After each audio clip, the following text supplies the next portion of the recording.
বাড়িতে হবে খুব সহজেই তোমরা ঝরঝরে বাসন্তী পোলাও বানিয়ে নিতে পারো। তো চলো তোমাদের সাথে এই বাসন্তী পোলাওটা তোমাদের সাথে শেয়ার করা যাক। তো welcome back to my channel Mousumi cookings ভিডিওতে সবাইকে জানা ওয়েলকাম। তো চলো রেসিপিটা তোমাদের সাথে শুরু করা যাক।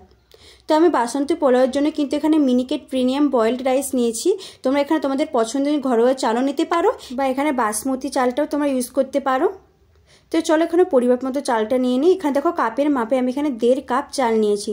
তো চালের পরিমাণটা তোমরা ঠিক মতো নেবে আর জলটাও কিন্তু তোমাদের ঠিক মতো নিলে কিন্তু আমাদের চাল কিন্তু একদম ঝরঝরে হবে। তো এখানে চালটা ভালোভাবে ধুয়ে নেব।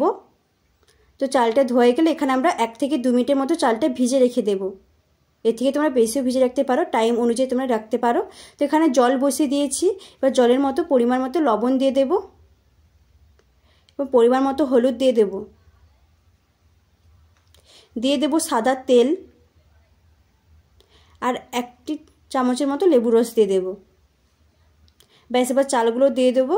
জলটা কিন্তু তোমাদের ঠিক পরিমাণ মতো দিতে হবে, তাহলে কিন্তু চাল আমাদের একদম ঝরঝরে হবে।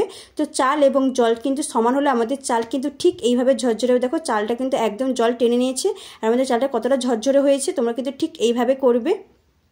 এখানটা কড়াই নিয়েছি, এখন খুবই অল্প পরিমাণে সাদা তেল নিয়ে নিচ্ছি আর এখানে 1 চামচের মতো ঘি দেবো। তোমরা এখানে সাদা তেলের বদলে পুরো জিনিসটা পুরো ঘি দিয়েই করতে পারো। তো এবার কাজু বাদাম এবং কিশমিশটা ভেজে নেব। তো এগুলো একটু হালকা ভেজে নিতে হবে। তো এগুলো আমার ঠিক ভাজা হয়ে গেছে, নামিয়ে নেব। এবার চলো ওই ঘি এবং তেলের মধ্যে আমরা গোটা গরম মশলা দিয়ে দিচ্ছি, যেমন তেজপাতা, এলাচ এবং কাঠ। এগুলো একটু ভালো করে ভেজে নেব।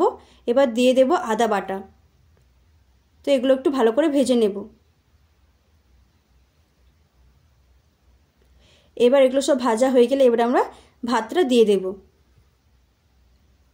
তোমরা কিন্তু ঠিক এইভাবে জলের পরিমাণ ঠিক দিলে কিন্তু তোমাদের চালও কিন্তু ঝরঝরে হবে। তো এবার দিয়ে দেব কিশমিশ এবং কাজু বাদামটা যেগুলো ভেজেছিলাম। আর এখানে আমি কিন্তু 2 থেকে 3 চামচের মতো চিনিটা ইউজ করছি। তোমরা তোমাদের পরিমাণ মতো চিনি এবং পছন্দ মতো চিনি নিতে পারো। আর এখানে কিন্তু তোমরা লবণটা চেক করে দেবে। এখানে দিচ্ছি গরম মশলা গুঁড়ো। এবার এটা আমরা 2 থেকে 3 মিনিটের মতো ঢাকনা চাপা দিয়ে রেখে দেবো, পুরো লো ফ্লেমে রেখে দেবো এটা। তো দেখো 2 থেকে 3 মিনিটের পরে দেখো আমার কিন্তু চালটা একদম হয়ে গেছে, একদম ঝরঝরে। তোমরা কিন্তু বাড়িতে এটা ঝটপট বানিয়ে ফেলতে পারবে। তোমরা এখানে পনির এবং আরও অনেক কিছু দিতে পারো। তো এখানে আমি জাস্ট কাজু বাদাম কিশমিশ দিয়ে বানিয়েছি। তো আমাদের কিন্তু বাসন্তী পোলাও একদম রেডি। তো বাড়িতে চটপট বানিয়ে ফেলো আর আমাকে কিন্তু কমেন্টে জানাতে একদম ভুলো না। দেখো কতটা ঝরঝরে হয়েছে। তোমরা তাহলে চটপট বানিয়ে যদি এই ভিডিওটা ভালো লাগে প্লিজ কিন্তু সাবস্ক্রাইব করতে ভুলো না, একটা লাইক করতে ভুলো না। আজকের মতো এতটাই। সবাই ভালো থেকো, সুস্থ থেকো। আবার একটা নতুন ভিডিও নিয়ে আসবো। বাই।